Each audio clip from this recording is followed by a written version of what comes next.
మీ ఎలాంటి వ్యాపార ప్రకటనలకైనా వెంటనే మా ఛానల్ సంప్రదించండి. అందరికీ నమస్కారం. నేను శిరీష. ఈరోజు మనతో పాటు ఉన్నారు ప్రముఖ ఆధ్యాత్మికవేత్త, జ్యోతిష్య పండితులు, శ్రీ విద్యా ఉపాసకులు డాక్టర్ సుదర్శన్ శర్మ గారు. గురుగారితో మాట్లాడదాం. గురుగారు నమస్కారం. నమస్కారం అమ్మా. గురుగారు, ముఖ్యంగా చూసుకుంటే ఈ నవంబర్ మాసంలో కన్యా రాశి వారికి ఎలా ఉండబోతుందంటారు?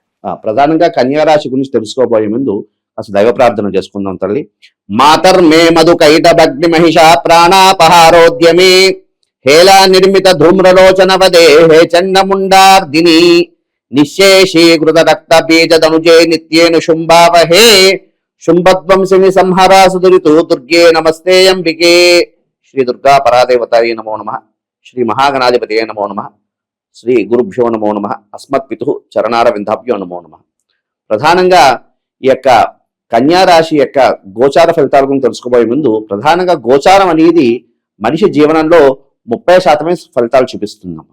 ప్రధానంగా వ్యక్తిగతంగా వారి యొక్క లగ్నం రీత్యా అంటే పుట్టిన సమయం బట్టి లగ్న రీత్యా ఆ యొక్క జాతక ఫలితం అనేది 70% తీసుకుంటే ఈ యొక్క గోచారం అనేది 30% ఫలితం చూపిస్తుంది. కాబట్టి ఆ జాతక రీత్యా ఫలితాలు చూసుకుంటూ ఆధారం చేసుకుంటూ గోచారం ఫలితాలను కూడా ఆధారం చేసుకుంటూ ఆ యొక్క మనిషి జీవనాన్ని ఆ యొక్క రాశి ఫలితాలను మనం ఆధారంగా చూసుకుని ఫలితాలు చూసుకోవాలి. ఎందుకంటే కొంతమంది మనుషులకి ఎట్లా ఉంటుందంటే కన్యారాశి బాగుంటుంది అనుకుంటాం, కానీ వ్యక్తిగతంగా వాళ్ళ జాతకంలో కాస్త ఇబ్బందులు పడుతూ ఉంటారు. అయితే అందుకని వ్యక్తిగతంగా వారి యొక్క జాతకాన్ని పరిశీలన చేసుకుంటూ అదేవిధంగా గోచారంలో ఉన్న గ్రహాన్ని ఆధారంగా చూసుకుంటూ ఫలితాలు దాని ద్వారా ఆ యొక్క పరిహారాలు చేసుకోవడం ద్వారా వారి యొక్క జీవనం అనేది అనుకూలంగా ఉంటుంది తల్లి. అయితే ఇది ప్రధానమైనటువంటి విషయం. అయితే ఈ యొక్క కన్యా రాశి గురించి మనం రాశి ఫలితాలు తెలుసుకోబోయే ముందు ప్రధానంగా కన్యా రాశి వారు ఏ నక్షత్రం వాళ్ళు ఈ కన్యా రాశిలోకి వస్తారనే విషయం తెలుసుకుందాం తల్లి. ప్రధానంగా ఉత్తర 2, 3, 4 పాదాలు, హస్త 1, 2, 3, 4 పాదాలు, చిత్త 1, 2 పాదాలు ఈ ఆ నక్షత్రం వారు ఈ కన్యా రాశిలోకి అంటే ఆ నక్షత్రం వారు ఈ కన్యా రాశిలో వాళ్ళకి సంబంధించిన వాళ్ళని మనం పరిగణలోకి వస్తారు. అయితే ప్రధానంగా తీసుకుంటే ఈ కన్యా రాశి వారి యొక్క ప్రస్తుత గోచారం ఏ విధంగా ఉందయ్యా అంటే, గోచారం గ్రహాలు ఏ విధంగా ఉన్నాయ్యా అంటే, ప్రధానంగా తీసుకుంటే ద్వితీయంలో శుక్రుడు, అదేవిధంగా ద్వితీయంలో రవి, అదేవిధంగా తృతీయంలో కుజుడు, అదేవిధంగా బుధుడు, అదేవిధంగా ప్రధానంగా తీసుకుంటే షష్ఠ స్థానమందు రాహు సంచారం.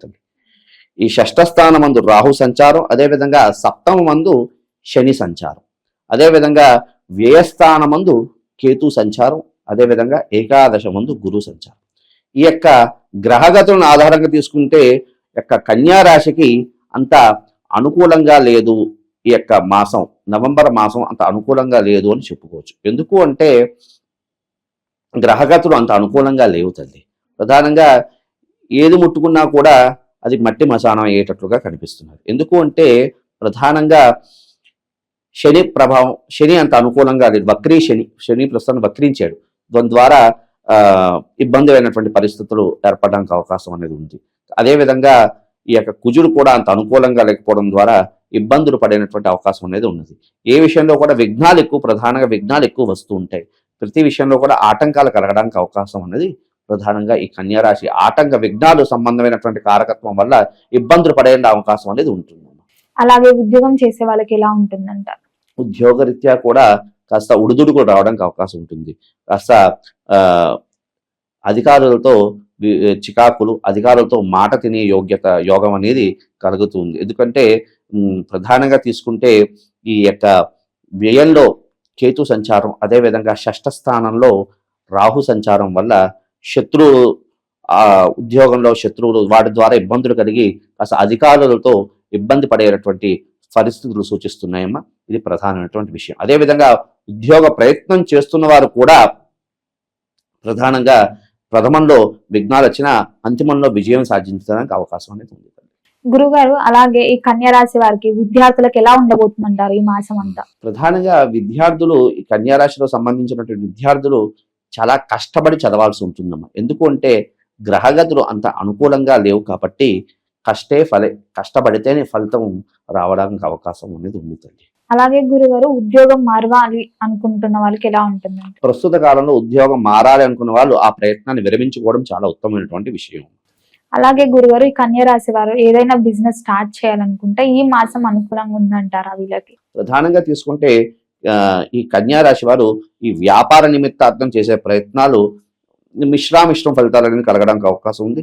ప్రథమంలో విఘ్నాలు వచ్చి ఆరంభం చేసుకున్నప్పటికీ రానున్న కాలం అంతా సువర్ణ కాలమే కాబట్టి ఈ ఒక్క మాసం కాస్త జాగ్రత్తగా నడుపుకుంటూ రానున్న కాలం కాస్త అంత సువర్ణ కాలమే కాబట్టి, సువర్ణ యుగమే కాబట్టి అది అంతా కూడా అనుకూలిస్తుంది. కాబట్టి ప్రథమంలో మాత్రం కాస్త గట్టి ప్రయత్నం చేస్తేనే వ్యాపార ప్రయత్నం చేయాలి. వ్యాపారం పెట్టాలనుకున్న వాళ్ళు మాత్రం చాలా గట్టిగా ప్రయత్నం చేయాలి. ఎందుకంటే ఆత్మకారకున్నటువంటి రవి కాస్త అనుకూలంగా లేడు కాబట్టి కాస్త గట్టి ప్రయత్నం చేస్తే ఖచ్చితంగా అనుకూలమైనటువంటి ఫలితాలు సిద్ధిస్తాయి. అలాగే గురుగారు, వివాహ యోగం, అలాగే వివాహం జరిగిన వారికి సంతాన యోగం ఉందంటారు. వివాహ యోగం అనేది ప్రస్తుత ఈ యొక్క మాసంలో కాస్త విఘ్నాలు కలిగినప్పటికీ కూడా ఈ వివాహ ప్రయత్నం గట్టి ప్రయత్నం చేస్తే వివాహం సిద్ధించడానికి అవకాశం అనేది ఉన్నది. అదేవిధంగా సంతాన నిమిత్తార్థం కూడా ప్రస్తుత కాలం అంత అనుకూలమైనటువంటి కాలం కాదమ్మా. రానున్న కాలం కూడా భవిష్యత్ అంతా చాలా అనుకూలం. సంతాన నిమిత్తార్థం ప్రయత్నం చేసే వారికి మాత్రం రానున్న కాలం మాత్రం చాలా అనుకూలమైనది ఉంది. రానున్న మాసం కాస్త అనుకూలంగా ఉంది. అలాగే గురుగారు, సహజంగా సొంతింటి కళ అందరికీ ఉండేదే. అవును. ఈ కన్యా రాశి వారికి ఈ మాసంలో ఏదైనా గృహయోగం కలిగే అవకాశాలు ఏమైనా ఉన్నాయంటారా? గృహయోగం అనేది ప్రస్తుత కాలంలో చాలా అనుకూలంగానే ఉన్నప్పటికీ ప్రథమంలో విఘ్నాలు కలగడానికి అవకాశం ఉన్నది. ఎందుకు అంటే కారకో భావనాశక అన్నట్లుగా అక్కడ గ్రహస్థితి అంతగా అనుకూలమైనటువంటి ఫలితాలు ఇవ్వట్లేదమ్మా. ఎందుకు అంటే ప్రధానంగా తీసుకుంటే వ్యయంలో కేతు ఉన్నాడమ్మా. ఈ వ్యయంలో కేతు వల్ల కాస్త ఇబ్బంది కలగడానికి అవకాశం అనేది ఉన్నది. కాబట్టి ప్రథమంలో కాస్త విఘ్నాలు కలుగుతున్నాయి కాబట్టి కాస్త దైవ ఆరాధన చేసుకుని కాస్త గట్టి ప్రయత్నం చేయడం ద్వారా అనుకూలమైనటువంటి స్థితి ఏర్పడుతుంది. అలాగే గురుగారు, ఈ కన్యా రాశి వారు ముఖ్యంగా ఈ మాసంలో దూర ప్రయాణం చేయడం మంచిదంటారా లేదా వద్దంటారా? ప్రధానంగా ఈ కన్యా రాశి వారికి రాహు యొక్క స్థితి అనుకూలంగా ఉంది కాబట్టి దూర ప్రయాణాలు చేసే వాళ్ళు చాలా విశేషమైనటువంటి ఫలితాలు లభిస్తాయి.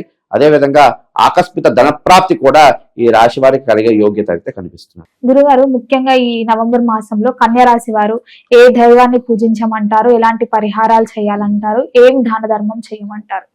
ప్రధానంగా గ్రహ సంచారం వ్యయంలో కేతు, అదేవిధంగా షష్ఠ స్థానమందు రాహు సంచారం వల్ల ఈ కన్యా రాశి వారు ఆరోగ్యరీత్యా కాస్త జాగ్రత్తలు కూడా తీసుకోవాల్సినటువంటి కాలంగా చెప్పుకోవాలి. ఎందుకు అంటే షష్ఠ స్థానమందు రాహు సంచారం వల్ల కాస్త ప్రమాదాలు జరగడానికి అవకాశం ఉన్నది. కాబట్టి ఈ యొక్క కాస్త ఆరోగ్యరీత్యా జాగ్రత్తలు తీసుకోవాలి. అయితే ప్రధానంగా ఏ దేవతల ఆరాధన చెయ్యాలి అంటే ప్రధానంగా ఈశ్వర ఆరాధన ఈ యొక్క కన్యా రాశి వారికి విశేషమైనటువంటి ఫలితాలు కలగడానికి అవకాశం ఉన్నది.